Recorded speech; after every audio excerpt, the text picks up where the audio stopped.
ओम श्री गुरुदेव दत्त. यापेक्षा मोठे दुर्दैव कोणते? प्रतीक जोशी गेल्या 6 वर्षापासून लंडनमध्ये राहत होते. एक सॉफ्टवेअर प्रोफेशनल. त्यांनी आपल्या पती आणि भारतात राहणाऱ्या त्यांच्या 3 लहान मुलांसाठी परदेशात उज्ज्वल भविष्य घडवण्याचे स्वप्न पाहिले होते. वर्षानुवर्ष नियोजन, कागदपत्रे आणि संयमाने ते स्वप्न अखेरीस साकार होत होते. फक्त 2 दिवसापूर्वी त्यांची पत्नी डॉक्टर कोमी व्यास, एक वैद्यकीय व्यावसायिक, यांनी भारतातील नोकरीचा राजीनामा दिला. बॅगा पॅक झाल्या, निरोप घेतले गेले, भविष्य वाट पाहत होते. आज सकाळी सर्व 5 जण अशा उत्साह आणि योजनांनी भरलेले लंडनला जाण्यासाठी एअर इंडिया फ्लाईट 171 मध्ये चढले आणि सेल्फी काढला, नातेवाईकांना पाठवला. नवीन आयुष्य सुरू करण्यासाठी एकतर्फी प्रवास. पण ते कधीच पोहोचले नाहीत. विमान कोसळले, कुणीही वाचले नाही. काही क्षणात आयुष्यभराची स्वप्न ही धुळीला मिळाली. आई वडील आणि त्यांच्या 3 मुलांची विमानात बसल्याच्या आनंदाच्या भरात घेतलेली शेवटची सेल्फी. हा आनंद त्या 5 जणांच्या सुखी परिवारावर कधी दुःखाचा डोंगर घेऊन आला त्यांना देखील समजले नसावे. अहमदाबाद विमान दुर्घटनेत मृत्युमुखी पडलेल्या सर्व निष्पाप नागरिकांना भावपूर्ण श्रद्धांजली. देव त्यांच्या आत्म्यास शांती देवो.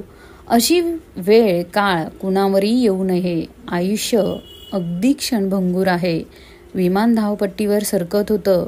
खिडकी बाहेरचं शहर हळूहळू लहान होत चाललं होतं आणि आत बसलेली माणसं, कुणी पहिल्यांदाच विमानात प्रवास करत होतं, कोणी रोजचं. पण प्रत्येकाच्या मनात एक समान भावना होती. पोहोचल्यावर फोन करतो, वाट बघू नकोस. कोणी आईला टेक्स्ट केला, कोणी पत्नीला शेवटचा फोटो पाठवला, कोणी ऑफिसच्या ग्रुपवर टेक ऑफ केअर असा मेसेज टाकला आणि कुणीतरी मनातल्या मनात एक प्रार्थना केली, सगळं नीट होऊ दे. पण त्या क्षणात काळाने आपली योजना आखली होती. एक मोठा आवाज, आगीच्या ज्वाला आणि एका क्षणात सगळं संपलं. पिशव्या, पासपोर्ट, मोबाईल, घड्याळ सगळं जाग्यावर होतं. फक्त माणसं नव्हती. उरली फक्त धूर, राख आणि त्यांच्या मागे पडलेली माणसांची वाट पाहणारी नजर. त्या फोनवरचे शेवटचे मेसेज अजूनही वाचले नाहीत. कुठे रडणारी आई होती, तर कुठे गोंधळलेली मुले. कुठे फोन कट झाल्यावरही अजूनही हॅलो हॅलो म्हणणारा कोणीतरी. कोणीच ठरवत नाही की शेवटचा टेक्स्ट कोणता होता असेल, शेवटची मिठी कोणती असेल, शेवटचा शब्द कोणता असेल. आज जे गेले त्यांच्या हसण्याच्या प्रतिध्वनी अजूनही कुणाच्या आठवणी जिवंत आहेत. त्यांनी मागे ठेवलेली स्वप्न, आवाज, माणुसकी, हे सगळं आपल्याला एकच गोष्ट सांगतं, आयुष्य हे एक क्षणभंगूर आहे. त्यामुळे प्रत्येक क्षण जगा, प्रेमाने, माफ करत आणि अगदी मनापासून.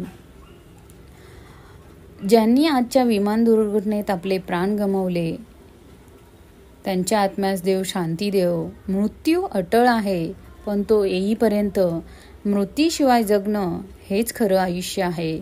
ते अचानक काळाच्या प्रवाहात हरवले.